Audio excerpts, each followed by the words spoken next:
الحمد لله رب العالمين الرحمن الرحيم مالك يوم الدين والصلاة والسلام على سيد الأنبياء والمرسلين محمد وآله وأصحابه ومن تبعهم بإحسان إلى يوم الدين. أما بعد، أعوذ بالله من الشيطان الرجيم وما أرسلناك إلا رحمة للعالمين. حضرات، اللہ رب العزت نے انسان کو دنیا میں بھیجنے کے بعد اور انہیں سیدھے راستے پر رکھنے کے لیے انبیاء علیہم السلام کا سلسلہ جاری فرمایا. ہر نبی، ہر رسول اپنے وقت اور اپنے قوم کے حساب سے اللہ رب العزت کے پیغامات اس کے بندوں تک پہنچاتے رہے. ہر نبی اپنی قوم کی رہنمائی فرماتا رہا اور اپنی ذمہ داری کو ادا کرنے کے بعد اللہ رب العزت انہیں واپس بلا لیتا. آخر پر حضرت محمد الرسول اللہ صلی اللہ علیہ وسلم کو تمام انسانوں کی طرف اور تمام زمانوں کی طرف قیامت تک کے لیے رسول بنا کر مبعوث فرمایا. حضرت محمد الرسول اللہ صلی اللہ علیہ وسلم کو اللہ رب العزت نے وہ شان، وہ مقام عطا فرمایا جو ان سے پہلے کسی نبی کو میسر نہ تھا. ویسے تو ہر نبی اللہ کا محبوب بندہ تھا، ہر نبی اللہ کے محبوب بندوں میں سے تھا، ہر رسول اللہ کا خاص بندہ تھا، ہر پیغمبر انسانوں کا رہبر اور رہنما تھا. لیکن جو شان، جو مقام، جو مرتبہ حضرت محمد رسول اللہ صلی اللہ علیہ وسلم کے حصے میں آیا، وہ شان اور وہ مرتبہ کسی دوسرے نبی کے حصے میں نہیں آیا. ہر نبی ایک مخصوص قوم کی طرف بھیجا گیا، ہر رسول کو ایک مخصوص زمانے تک کے لیے محدود کیا گیا. ہر کتاب ایک محدود وقت تک کے لیے تھی. جب وہ زمانہ بیت جاتا، جب وہ وقت ختم ہو جاتا، وہ کتاب منسوخ کر دی جاتی، وہ شریعت ختم کر دی جاتی، نئی شریعت لائی جاتی، نیا نبی تشریف لاتا اور ایک ایک وقت میں مختلف اقوام کی طرف کئی رسول بھی تشریف لائے. ایک شہر میں ابراہیم علیہ السلام ہیں تو ساتھ کے شہر میں لوط علیہ السلام ہیں. ایک ہی قوم کی طرف ایک سے زیادہ نبی بھی تشریف لائے. ایک نبی، دو نبی، تین نبی. لیکن محمد رسول اللہ صلی اللہ علیہ وسلم کی شان یہ ہے کہ آپ کے تشریف لانے سے پہلے ہی سارے انبیاء سے یہ عہد لیا گیا کہ جب وہ نبی آئے گا تم میں سے کوئی نبی، کوئی رسول اپنی کتاب کے ساتھ موجود ہو، اس کے سر پر نبوت و رسالت کا تاج موجود ہو اور وہ نبی تشریف لے آئے، تم نے اپنی کتاب کو بھی بند کر دینا ہے، اپنی دعوت کو بھی بند کر دینا ہے. خود اپنی دعوت کو بند کر کے خود بھی انہی کا متبع بن جانا ہے، ان کی اتباع کرنی ہے. اس لیے رسول اللہ صلی اللہ علیہ وسلم کے بارے میں فرمایا کہ محمد رسول اللہ کسی قوم کے نبی نہیں، کسی زمانے کے نبی نہیں، کسی ملک کے نبی نہیں، بلکہ آپ وما ارسلناک الا رحمۃ للعالمین، اللہ رب العالمین ہے تو محمد رحمت للعالمین ہے. جہاں تک اللہ کی کبریائی ہے، اللہ کی ربوبیت ہے، وہاں پر محمد رسول اللہ صلی اللہ علیہ وسلم کی رسالت و نبوت ہے.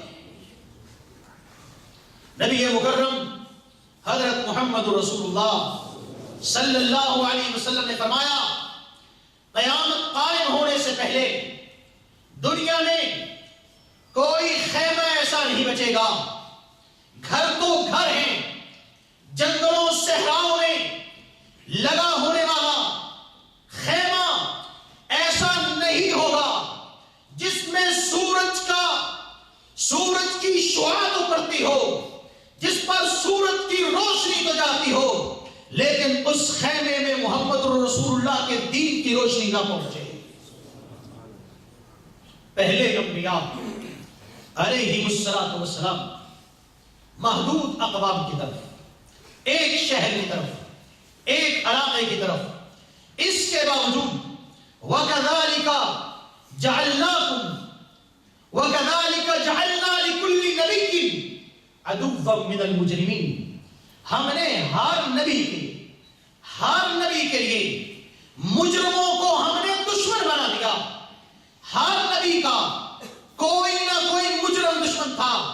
انبیاء علیہ السلام کو تکالیف دی گئی، مصائب سے دوچار کیا گیا، آپ پریشان کیا گیا، حتیٰ کہ کتنے اللہ کے نبی ایسے بھی گزرے جن کو شہید کر دیا گیا، جن کو تکالیف دی گئی.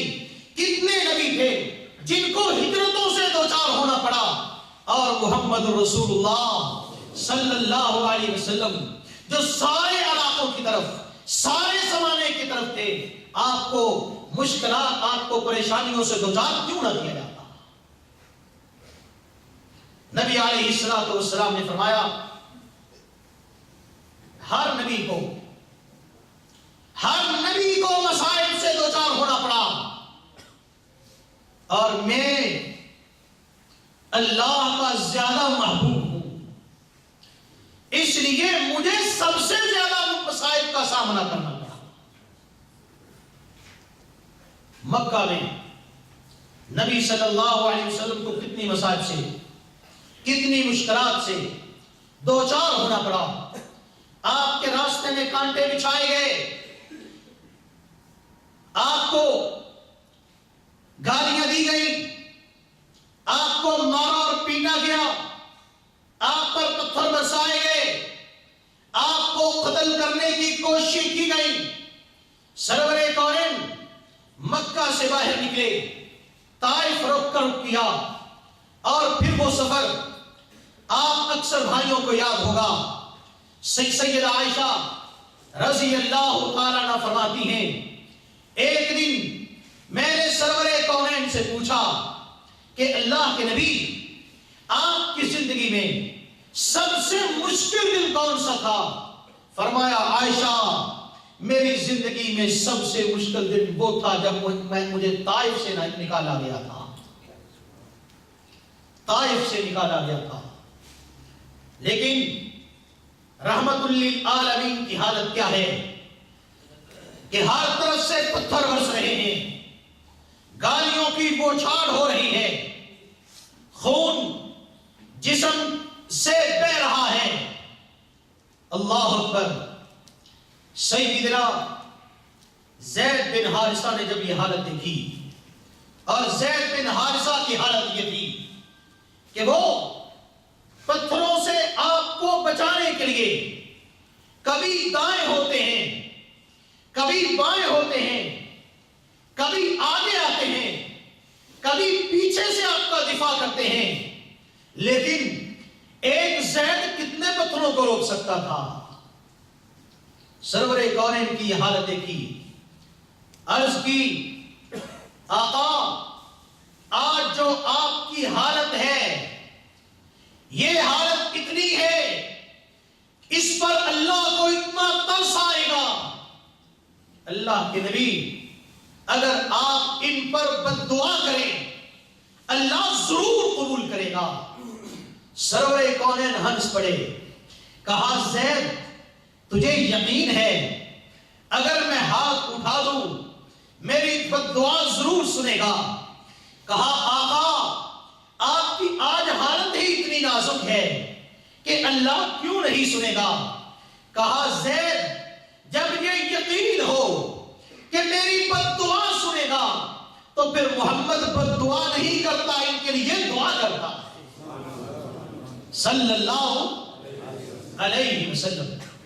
سرور کونین نے دعا کی، تھوڑا وقت گزرا، جبریل آئے، کہا آقا میرے ساتھ پہاڑوں کا مالک فرشتہ ہے، آپ سے ایک اجازت چاہتا ہے۔ پوچھا کس چیز کی اجازت؟ کہا آقا آپ کو جو آج تکلیف پہنچی ہے، آج آپ کو جو صدمہ پہنچا ہے، آسمان کے فرشتے بھی اس پر پریشان ہیں، دکھی ہیں، آپ کے دکھ میں شریک ہیں، میں حاضر ہوا ہوں، اگر آپ اجازت دیں تو میں مکہ کے دونوں سائڈوں کے پہاڑوں کو ملا کر ان کو اس طرح پیس ڈالوں جس طرح گندم کو چکی کے دو پارٹوں کے درمیان پیس دیا جاتا ہے۔ سرور کونین نے کیا فرمایا؟ فرمایا چلے جاؤ، اس کی مجھے ضرورت نہیں، اس لیے کہ مجھے یہ امید ہے کہ اگر یہ ایمان نہ بھی لائیں گے ان کی اولاد ضرور ایمان لائے، ان کی اولاد ضرور ایمان لائے۔ لوگوں کی حالت یہ تھی کہ آپ کو تکلیفیں دیتے، اور سرور کونین کی حالت یہ تھی کہ ان کی جس طرح تکالیف بڑھتی چلی جاتی، ان کے دکھوں میں اضافہ ہوتا، ویسے سرور کونین کی دعاؤں میں اضافہ ہوتا۔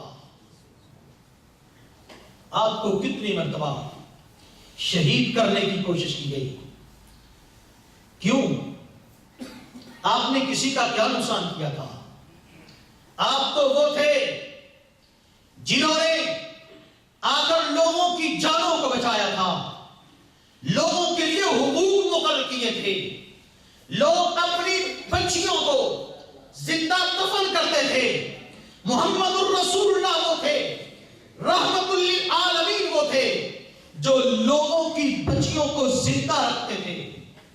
آپ تو وہ تھے لوگوں کے دکھوں کا مداوا کرنے کے لیے آئے تھے، آپ تو وہ تھے جنہوں نے ہر ایک کے لیے قانون بنایا، آپ تو وہ تھے جو کافروں کے لیے بھی رحمت تھے، آپ تو وہ تھے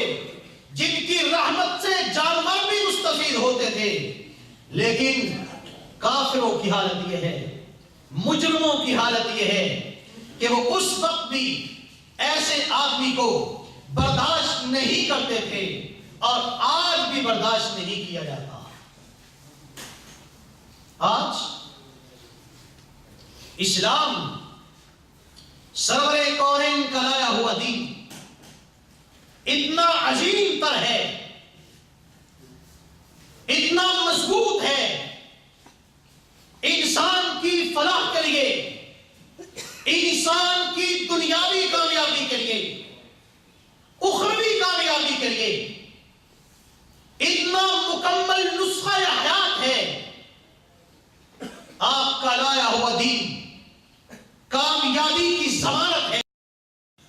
اس دور میں مظلوموں نے اس کے اندر پناہ حاصل کی تھی، اور آج بھی دنیا بھر کے مظلوم اسلام کو قبول کر رہے ہیں، اس لیے کہ مظلوموں کا حامی اگر ہے تو اسلام ہے، مظلوموں کا تحفظ دیتا ہے تو اسلام ہے۔ ظالموں کے مقابلے میں اگر کھڑا کرتا ہے تو اسلام ہے۔ دنیا میں امن کا ضامن ہے تو اسلام ہے۔ اس کی ایک مثال دیتا ہوں اور لوگوں کو دیا کرو۔ آج کہا جاتا ہے مسلمان دہشت گرد ہیں، مسلمان ظالم ہیں، مسلمان امن کے دشمن ہیں۔ میں ان ظالموں سے پوچھتا ہوں، مسلمانوں کے 60 سے زیادہ ملک ہیں جن میں مسلمانوں کی حکومتیں ہیں، اور دنیا کا کوئی ملک ایسا نہیں جس میں محمد رسول اللہ کا نام لیوا موجود نہ ہو۔ لیکن ایک ملک دکھاؤ، ایک حکومت کا نام لو جہاں کی مسلمان حکومت کسی کافر پر ظلم کر رہی ہو۔ ایک مثال دو، ایک نام لو۔ 60 سے زیادہ مسلمانوں کے ملک، ان میں سے ایک نہیں جو کسی کافر پر ظلم کر رہا ہو۔ کوئی ایک ملک جس میں کافر اقلیتیں محفوظ نہ ہو، ان کو امن میسر نہ ہو۔ اس کے برعکس میں دکھاتا ہوں کہ کتنی جگہوں پر مسلمانوں پر ظلم ہوتے ہیں۔ کافروں کے ملک میں مسلمانوں کی جانیں بھی غیر محفوظ ہیں، ان کے مال بھی غیر محفوظ ہیں، ان کی عزتیں بھی غیر محفوظ ہیں۔ آج مسلمانوں کے ملک میں، مسلمانوں کے ملک میں، کسی ملک میں کسی مذہب والے کی عبادت گاہ کو جلایا گیا ہو، کسی مسلمان نے کسی مذہب کی عبادت گاہ کو جلایا ہو، کسی مسلمان نے کسی کے محترم شخصیت کی توہین کی ہو، کسی مسلمان نے کسی مذہب کے نبی کا پتلا بنایا ہو، کسی مسلمان نے کسی مذہب کے ماننے والے لوگوں کی توہین کی ہو، کسی مذہب کی توہین کی ہو، کسی مذہب کی کتاب کو جلایا ہو، ساری دنیا مل کے نہ تاریخ میں اس کی مثال پیش کر سکتی ہے، نہ زمانہ حاضر میں پیش کر سکتی ہے۔ کیوں؟ یہ اس رحمت کائنات کی تعلیمات ہیں۔ وہ رحمت کائنات مکہ کو چھوڑیے، مکہ کا زمانہ تو مظلومیت کا زمانہ تھا۔ لوگ آتے تھے، اللہ کے نبی اجازت دیجیے تلوار اٹھانے کی، ہمارا صبر کا پیمانہ لبریز ہو چکا۔ فرمایا نہیں، کفوا ایدیکم واقیموا الصلاۃ، اپنے ہاتھوں کو روکے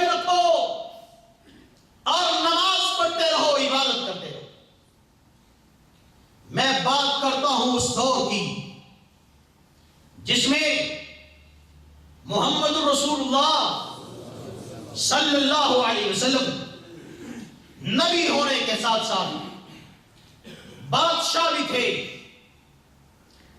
مملکت کے سربراہ بھی تھے، مملکت موجود تھی، طاقتور بھی تھے، قاضی بھی تھے، جج بھی تھے، جرنیل بھی تھے، فوج بھی تھی، طاقت بھی تھی، سلطنت بھی تھی۔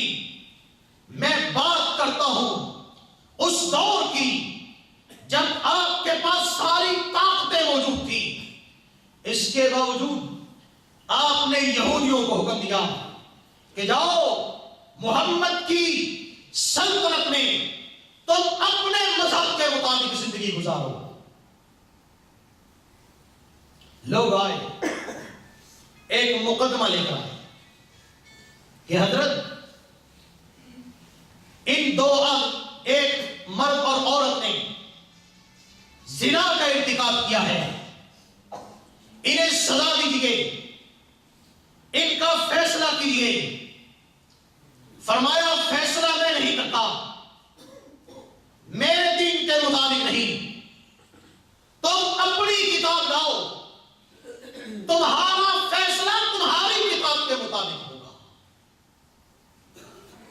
تورات لائیے، سرور کونین علیہ السلام تکیے پر ٹیک لگا کے بیٹھے ہیں، کتاب آئی، وہ کتاب جس کے بارے میں قرآن کہتا ہے محرف کتاب ہے، تحریف شدہ کتاب لائی، سرور کونین سیدھے ہو کے بیٹھے، وہ کتاب جس کے نبی کے بارے میں فرمایا تھا لوگوں آج اگر موسیٰ علیہ السلام بھی زندہ ہوتے اور ان کی نجات بھی اسی میں تھی کہ میرا کلمہ پڑھتے، وہ کتاب لائی۔ سرور کونین نے تکیہ نکالا، سیدھے ہو کے بیٹھ گئے، تکیہ اٹھایا، اپنے آگے رکھا، فرمایا کتاب اس کے اوپر رکھ دو۔ یہ کس کی کتاب کا احترام ہے؟ قرآن کا نہیں، مخالفوں کی کتاب کا احترام ہے، مخالفوں کی کتاب کا احترام ہے۔ کتاب کھولی گئی، فرمایا پڑھو، تمہارا فیصلہ تمہاری کتاب کے مطابق۔ بنو قریظہ سرور کونین کے ساتھ اے میدان جنگ میں غداری کرنے والے، جب ان کا محاصرہ کیا گیا، ان سے بدلہ لینے کے لیے کہ تم نے غداری کی ہے، غداری کی تمہیں سزا ملے گی، اور آج دنیا کے ہر قانون میں غداری کی سزا موجود ہے، لیکن محمد صلی اللہ علیہ وسلم دنیا کی پہلی شخصیت، فرمایا تمہارا فیصلہ میں نہیں کروں گا،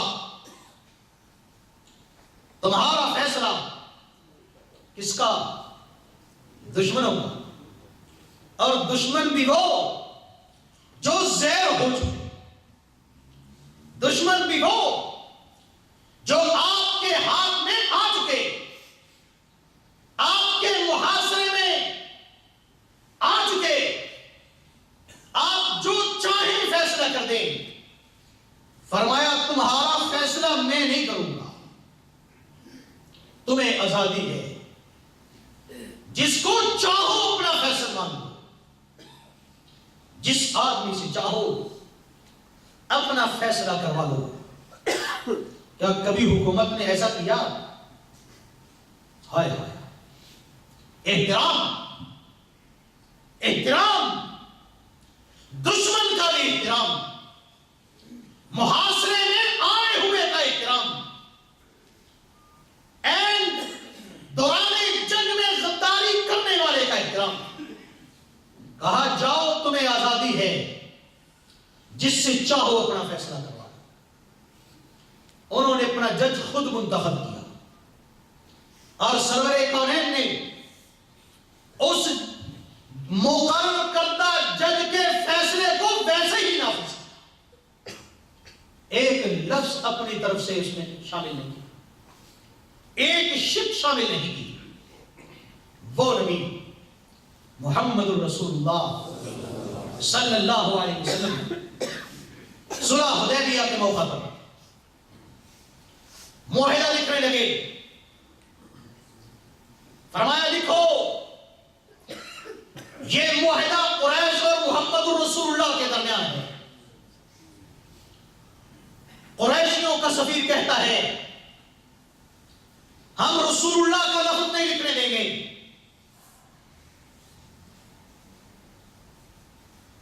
اس نے کہا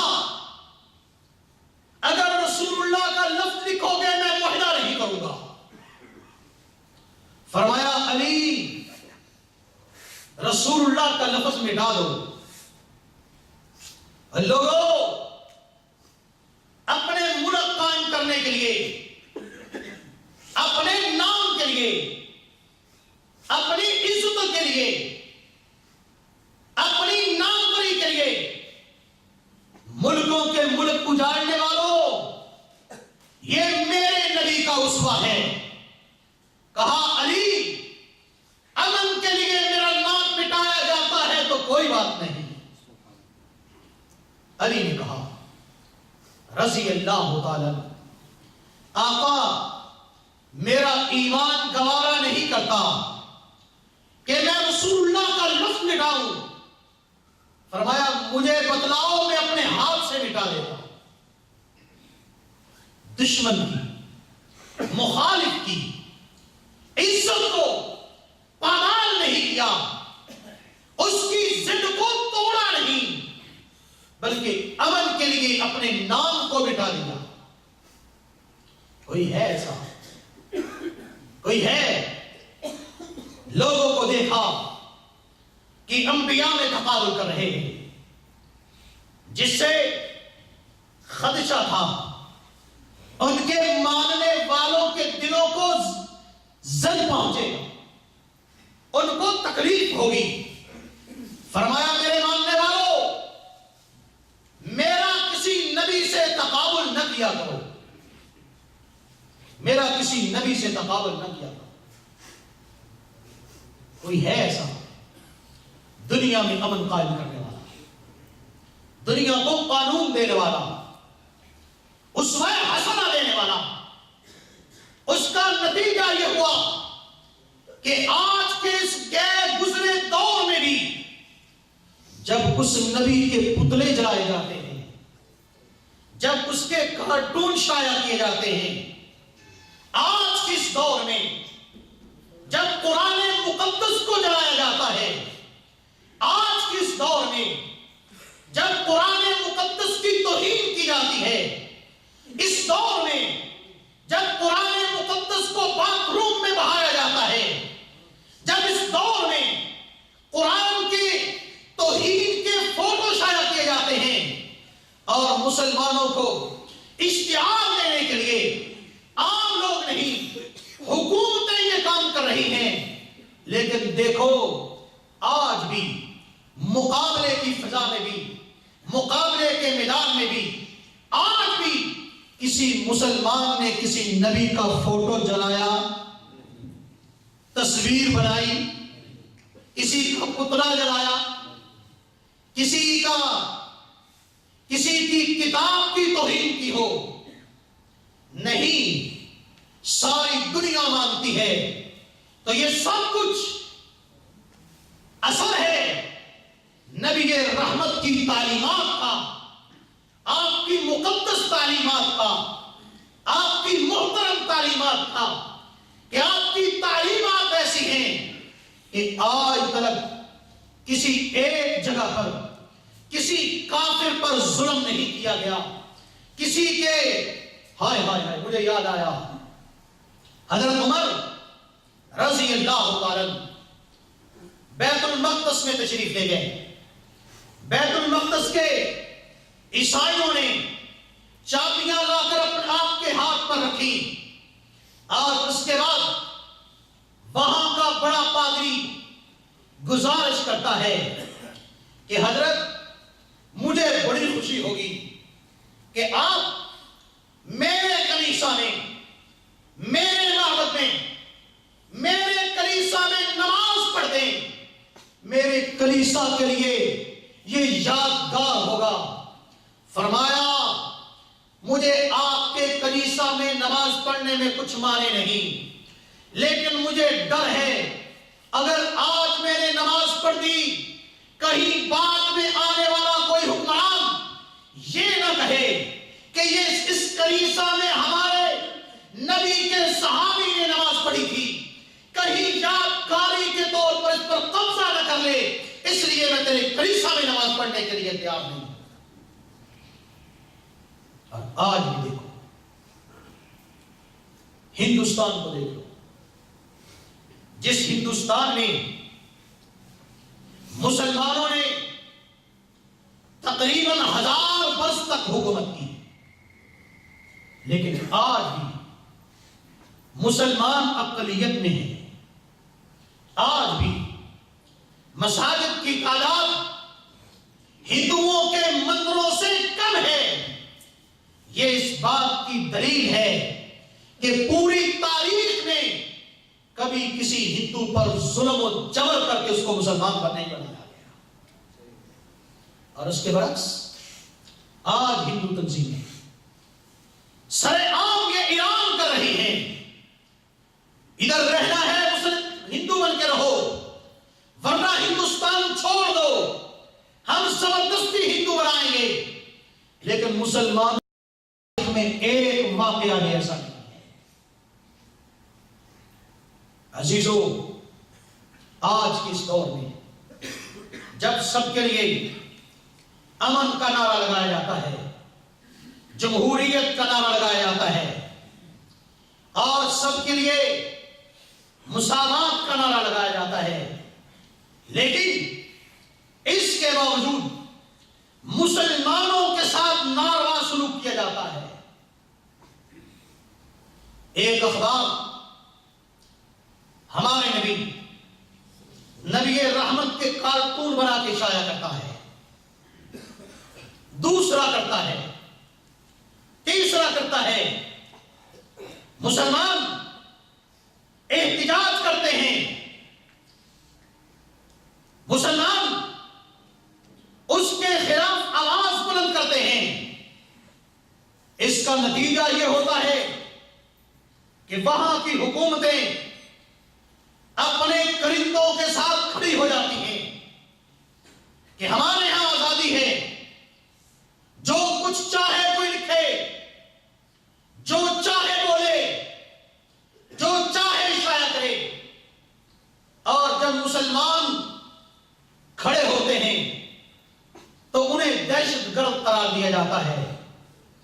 آج مسلمان 1.5 ارب ہیں، آج مسلمانوں کے پاس تیل کی بہت بڑی طاقت موجود ہے، آج مسلمانوں کے پاس دولت ہے، طاقت ہے، حکومت ہے، تعداد ہے۔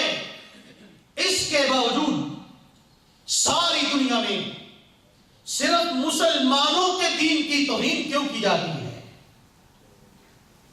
صرف مسلمانوں کی کتاب کو کیوں جلایا جاتا ہے؟ صرف مسلمانوں کے نبی کے کارٹون کیوں بنائے جاتے ہیں؟ ذرا ہم دیکھیں تو صحیح، اس کی وجہ کیا ہے، اس کا سبب کیا ہے؟ ایک تو اس کی وجہ یہ ہے، ایک وجہ یہ ہے کہ ان کی تہذیب، جس کے بارے میں اقبال نے کہا تھا آپ اپنے خنجر سے خودکشی کرے گی، کہ وہ ان کی تہذیب، ان کا تمدن، ان کا کلچر اسلام کے کلچر سے مات کھا چکا ہے۔ ان کی تہذیب اسلام کا مقابلہ کرنے کی سکت نہیں رکھتی، ان کا علم، ان کا علم وہ اسلام کے مقابلے اسلام کے اصول، اسلام کی تعلیمات اتنی مستحکم ہیں، اتنی مضبوط ہیں کہ افسوس کے ساتھ ایک بات کہتا ہوں کہ کوئی مسلمان حکمران، کوئی حکومت کے ساتھ، اپنی طاقت کے ساتھ اسلام کی پشت پر نہیں کھڑی ہوئی۔ کوئی مسلمان، اتنے مسلمان، کوئی حکومت اسلام کی پشت پر کھڑی نہیں، کوئی تاجر اسلام کے پھیلاؤ کے لیے کردار ادا نہیں کر رہا، کوئی سرمایہ دار اسلام کی اشاعت کے لیے سرمایہ نہیں لگا رہا، کوئی عالم الا ماشاء اللہ اسلام کے ہر میدان میں یا اسلام کا نمائندہ بن کر کھڑا نہیں ہے۔ اس کے باوجود اسلام اپنی طاقت سے، اپنی قوت سے، اپنی ہمت سے، اپنی صداقت سے، اپنی تعلیمات کی مضبوطی سے بڑھتا چلا جا رہا ہے اور علاقوں کو فتح کرتا چلا جا رہا ہے۔ وہ روس جس نے اپنی سرحدوں پر لکھا تھا ہم نے اپنے ملک سے خدا کو نکال دیا ہے، وہ روس جس کے صدر گورباچوف نے اقوام متحدہ کے سٹیج پر کھڑے ہو کر اپنے جوتا اتار کر سٹیج بجا کر کہا تھا کہ لوگوں، خدا طاقت کا نام ہے اور طاقت روس کے پاس ہے۔ آج وہ روس اپنا وجود نہیں برقرار رکھ سکا، امریکہ کا وجود اسلام کے سامنے کانپ رہا ہے۔ حالت یہ ہے، برطانیہ کا شہزادہ کہتا ہے ان قریب وقت آنے والا ہے کہ برطانیہ کا وزیر اعظم مسلمان ہوگا۔ فرانس کے بڑے بڑے ادیب رو رہے ہیں کہ اسلام کی تہذیب ہماری تہذیب کو لٹا گئی، اسلام ہماری تہذیب کو کھا گیا، اسلام ہمارے تمدن کا بیڑا غرق کر رہا ہے، اس پر پابندی لگاؤ۔ اور کسی ملک میں، ڈنمارک میں تحریک چلتی ہے، مسجدوں کو بٹھا دو، میناروں کو گرا دو، جبکہ اس کے مقابلے میں کسی مسلمان ملک میں 1400 سال کے اندر ایک تحریک ایسی نہیں چلی جس کا یہ مطالبہ ہو کہ مسلمان ملکوں سے کلیسا کو ختم کر دیا جائے۔ ایک تحریک ایسی نہیں چلی، تحریکیں چل رہی ہیں۔ عیسائی سرمایہ لگا رہے ہیں اور ان کے سرمایے کی حالت یہ ہے، ایک دوست بتا رہا تھا نیپال میں ان کے بڑے بڑے ادارے ہیں، ایک آدمی مزدوری کرنے کے لیے جاتا ہے، مزدور کو 300 روپے ملتا ہے اور وہ کہتے ہیں ہمارے پاس آؤ، صرف ہمارے پادری کا ایک درس سنو، ہم آپ کو 500 روپے دیں گے۔ سرمایہ لگایا اسلام کے مقابلے میں، جبکہ مسلمان کوئی سرمایہ نہیں لگا رہا، حکومتیں این جی اوز کی پشت پر ہیں، مسلمانوں کی کوئی این جی اوز پوری دنیا میں کام نہیں کر رہی، حکومتیں اپنی طاقت لگا رہی ہیں، تاجر اپنی تجارت میں اپنے مذہب کو سامنے رکھتا ہے، سرمایہ دار اپنے مذہب کی پشت پناہی کرتا ہے، طاقت والا اس کی اشاعت کے لیے اپنی طاقت لگا رہا ہے، اس کے باوجود ان کے سارے منصوبے اسلام کے مقابلے میں فیل ہوتے چلے جا رہے ہیں۔ اس لیے وہ اونچے ہتھکندوں پر اتر آئے۔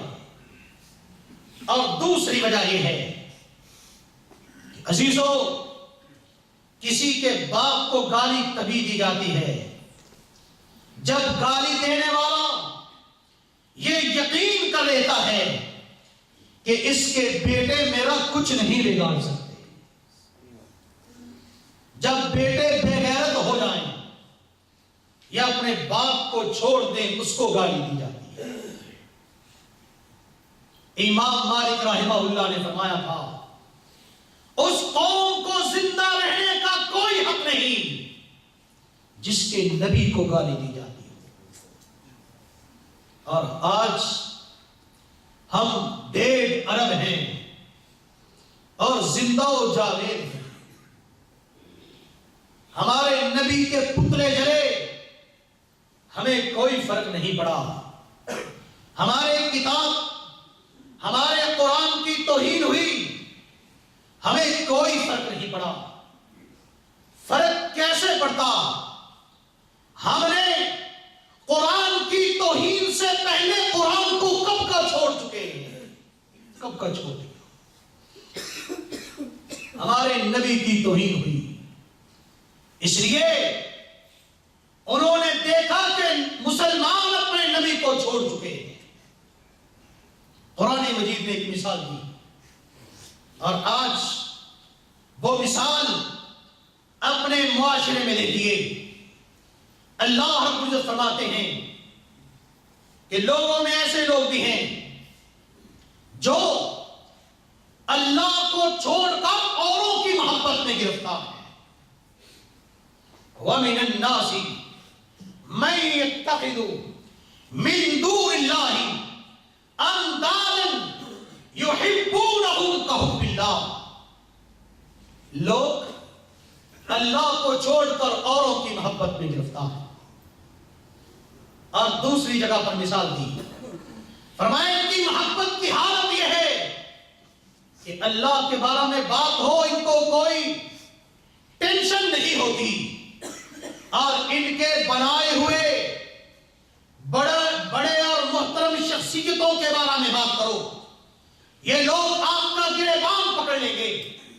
آج حالت یہ ہے مسلمانوں تمہارے نبی کے کارٹون اس لیے شائع ہوتے ہیں تم اپنے نبی کو چھوڑ چکے.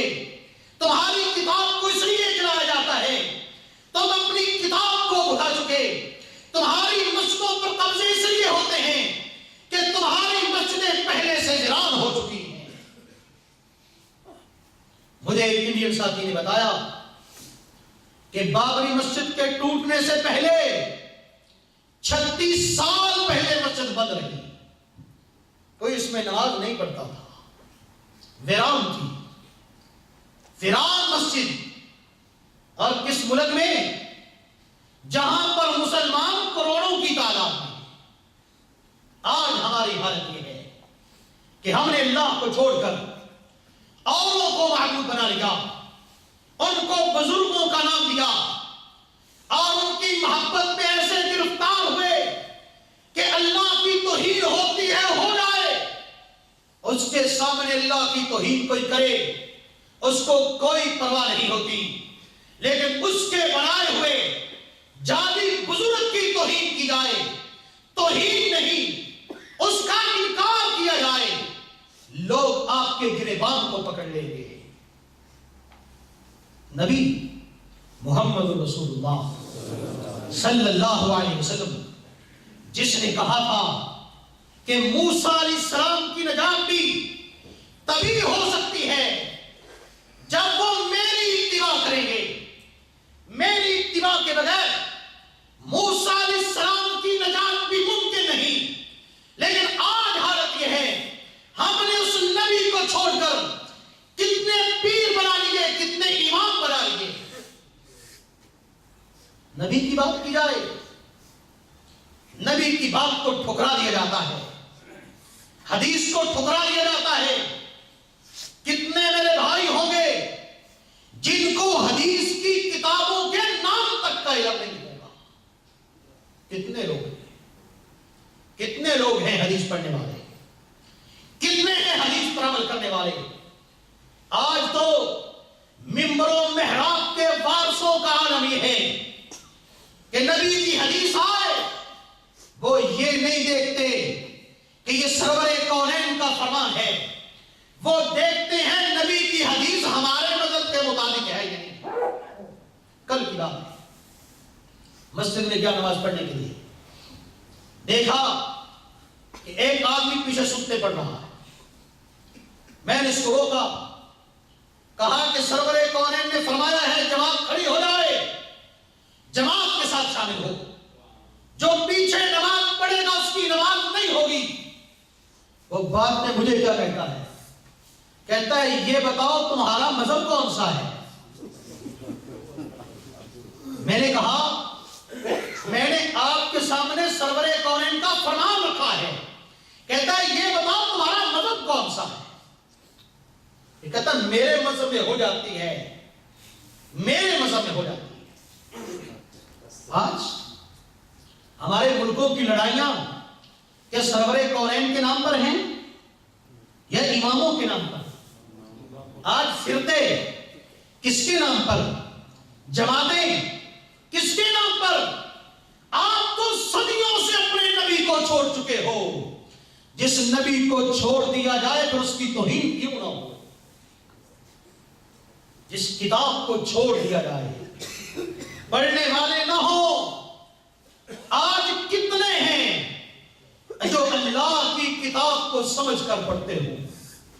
ناول سمجھ کر پڑھا جاتا ہے، اخبار سمجھ کر پڑھا جاتا ہے، لیکن صرف ایک کتاب، مظلوم کتاب، اللہ کی کتاب کو بغیر سمجھے پڑھا جاتا ہے، پھر اس کی توہین کیوں نہ ہو؟ آئیے کافروں کے خلاف احتجاج کرنے سے پہلے، ان کو برا بھلا کہنے سے پہلے، اپنی مظلومیت کا رونا رونے سے پہلے، اپنے حکمرانوں کو برا بھلا کہنے سے پہلے، اپنے حکمرانوں کے سامنے اپنے مطالبات رکھنے سے پہلے یہ دیکھو کہ رب کا قرآن ہمارے سامنے کیا مطالبہ رکھتا ہے۔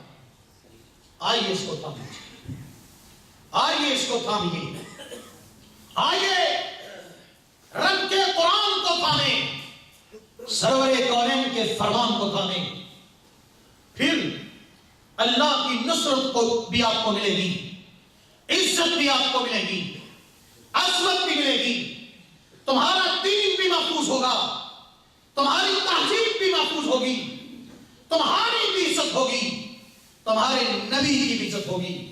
جب تم چھوڑ دو گے نبی کی عزت پر حرف نہیں آئے گا، نبی کی عزت، نبی کی حرمت کم نہیں ہوگی، لیکن تم خاشاک کی طرح بہہ جاؤ گے، تم ذروں کی طرح بے وقت ہو جاؤ گے۔